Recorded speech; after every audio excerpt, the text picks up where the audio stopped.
Hello and welcome to IAO Football. Pretty simple concept here today. The Champions League is finally back after 2 long months, and in this video I'm going to be giving you my Champions League round of 16's predictions. Okay? Let's go. PSG versus Real Madrid. The marquee matchup of the round of 16. PSG came into this season as favorites to win the Champions League after a summer window which saw the likes of Gini Wijnaldum, Gianluigi Donnarumma, and some random 34-year-old Argentine all come on a free. Not to mention that 2 of those players were coming off winning not only the Premier Continental International Tournament, but also Player of the Tournament as well. Add to that the signing of 2 of the best young fullbacks in the world in Achraf Hakimi and Nuno Mendes on loan, and that is how you have a 10 out of 10 transfer window. Oh, and Danilo Pereira also made his loan permanent for a fee of 16 million euros heading to Porto's direction. Despite the fact that they have lost only 1 game in the league and have been in first place since match week 3, PSG still look incredibly unconvincing. It is February and this team still lacks chemistry, and out of all the signings, only the fullbacks as well as Danilo Pereira can raise their heads up high and say that they have been a success so far. But one thing that has disappointed football fans more than anything else at PSG is the M&M front 3. Out of the 3, only Kylian Mbappe has truly pulled his weight. While it is true that Messi and Neymar have missed a combined 18 games due to injuries, suspension, and COVID-19, their numbers are still not great, with the former having 7 goals and 7 assists in all competitions, with only 2 of those goals coming in the league, and the latter having 3 and 3 in Liga, and not a single goal involvement in any other competition. As for Real Madrid coming into this season, no one would have been surprised if they made a deep run into this season's Champions League, but at the same time, no one really thought that they could win it all, but they've been spectacular this season. Already with 1 trophy under their belt, they sit atop of the La Liga table with 6 points clear of second place Sevilla and a whopping 15 points clear of rivals Barcelona, as well as 17 points clear of local rivals and defending champions Atletico at the time of writing. While the front 3 of the opposition has come under intense scrutiny, the Real front line has received nothing but praise. Real's front 3 of Vinicius Jr., Benzema, and Marco Asensio have a combined 65 goal contributions this season, with Vinicius especially experiencing a John Moran-esque breakout season. Despite losing both Sergio Ramos and Rafael Varane, the Real defense has held up pretty well, with Thibaut Courtois' 13 clean sheet being a major factor as to why they've only conceded 20 goals in the league this season. With Benzema, Ferland Mendy, Casemiro, and Neymar all expected to return from injury to play in the round of 16, this should be a damn good tie. If PSG turn up, there is not a single team in world football that can compete with them, but I fancy Madrid to make it to the next round. 5-3 on aggregate, with Vinicius being involved in at least 3 goals over the 2 legs. Sporting versus Man City. Sporting are nothing to be played with. Already with 2 trophies under the belt this season, they won 16 matches unbeaten in the league before losing their first game, are in decent form at the time of writing, winning 3 out of the last 4 matches in the league, as well as booking their place in the semi-finals of the Taça de Portugal. Sporting also have a brilliant spine, which includes an underrated manager in Ruben Amorim, and players such as last season's Premier League Player of the Year, Sebastian Coates, Man City loanee Pedro Porto, and 20-year-old Gonzalo Inacio in defense. The likes of João Palhinha and Matheus Nunes anchoring the midfield, and a front 3 of Paulinho, Pablo Sarabia, and Pedro Goncalves, who have scored a combined 35 goals this season. And Nuno Santos has also chipped in with 8 goals as well. This team were my dark horse coming into this season's Champions League, and already they have confined Dortmund to Thursday Night Football. But despite everything that I have said, I do think the road ends here for Sporting. 6-3 on aggregate, with former Benfica star Ruben Dias scoring a goal during the tie. RB Salzburg versus Bayern Munich. No disrespect to RB Salzburg, who are a good team, but let's not waste our time here. Bayern are absolutely going to clean up in this tie with an aggregate scoreline of 7-2. But despite the heavy defeat I have predicted, I do think Karim Adeyemi will impress for RB Salzburg and steal all hopes of a return to Germany, with Dortmund as a result. Inter versus Liverpool. I don't know why everyone sees this game as an easy win for Liverpool. Maybe because they came out of the group of death as unscathed as an Australian zookeeper coming out of a crocodile-infested swamp.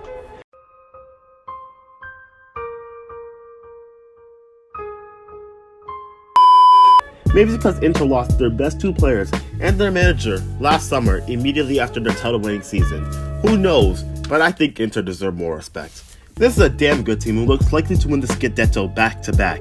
They've only lost 4 games in all competitions and already have beat out Juventus in the Supercoppa Italia final.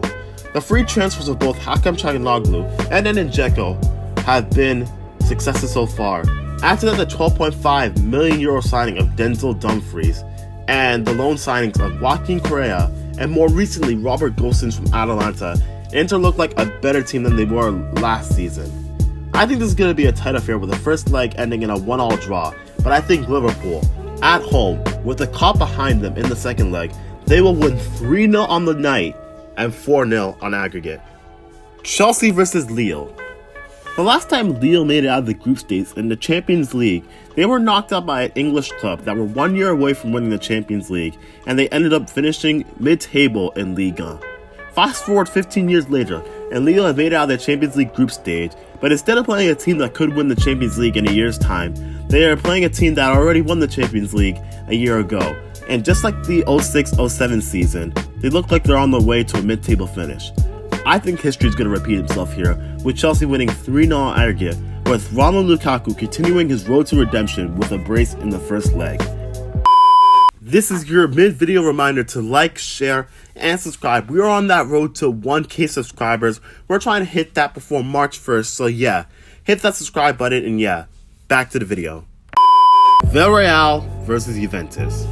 If you asked me prior to the transfer deadline, I would have told you that Villarreal would 100% cause an upset in this game, but now I'm not so sure.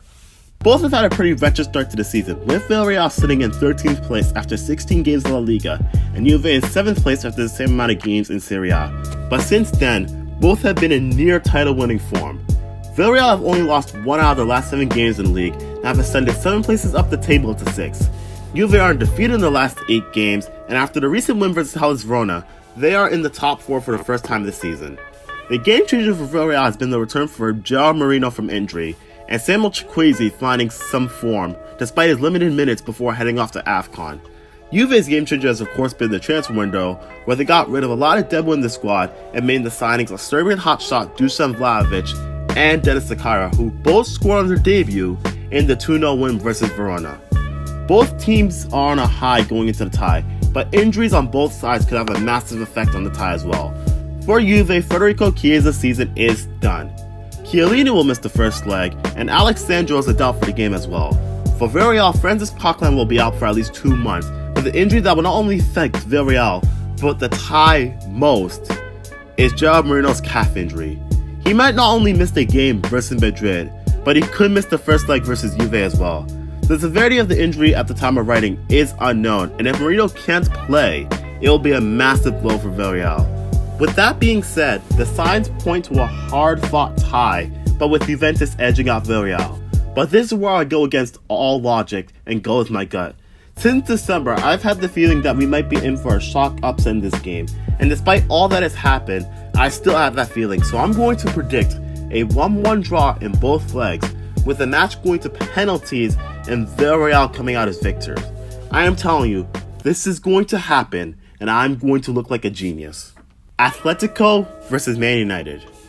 This game is a battle between arguably the 2 most disappointing teams in Europe's top 5 leagues. After winning the La Liga title last season and strengthening their squad with the signings of Rodrigo de Paul, Matthias Cunha, and the loan signing of French international and former Atletico hero Antoine Griezmann, many expected Atletico to retain the title or at the very least challenge for it. But their title defense has been more disappointing than the season finale of You. Man United have been slightly better this season, but arguably more disappointing. After last season's second place finish, a trip to the Europa League final, and the signings of world-class players like Jadon Sancho, Rafael Varane, and some 37-year-old Portuguese striker that finally returned with the milk after leaving the club 12 years ago, many expected them to go to the next level and establish themselves as one of Europe's top sides again. But they've somehow gotten worse. Both teams look like they're heading for a trophy this season, and that their only goal is top 4, but the question still remains, who is winning this tie? For me, it might be because I'm biased, but I do think Man United will be the ones to come out of this tie as victors. For all the criticism that they get, the team is in better form right now, and they are the better team on paper versus Atletico Madrid. But the main reason why I have chosen United to win this tie is because of one man and one man only. A guy that has scored 4 hat-tricks versus this Atletico team. a guy that has scored more goals versus Atletico Madrid than any other team in his career.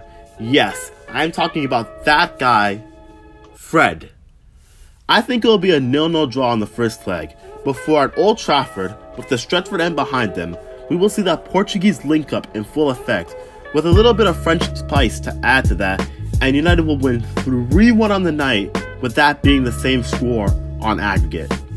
Benfica versus Ajax. Last but not least, we have Benfica versus Ajax. This match actually confirms that there will be a team that's not from Europe's top 5 leagues playing in the last 8, so good on them. But let's be serious here. I think one of these teams has the potential to go all the way, and the other one will just be remembered for taking the spot that we all thought would go to a sturdy Catalan giant. One team beat out Dortmund and Sporting Lisbon to finish on top with maximum points, and the other finished ahead of a Barca side that only scored 2 goals in the group. Oh, and I can't forget they also beat out Dinamo Kiev. Ajax should win this tie, and I don't think it will be a close affair either. This Ajax team likes to score goals, but they also don't concede many either. My prediction is 9-0. Yes, 9-0, with the aggregate scoreline resembling a midweek game versus a certain South Coast side.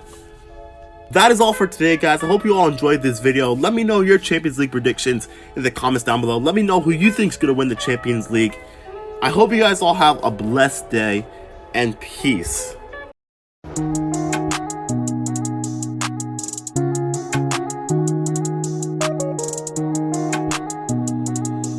Sideways.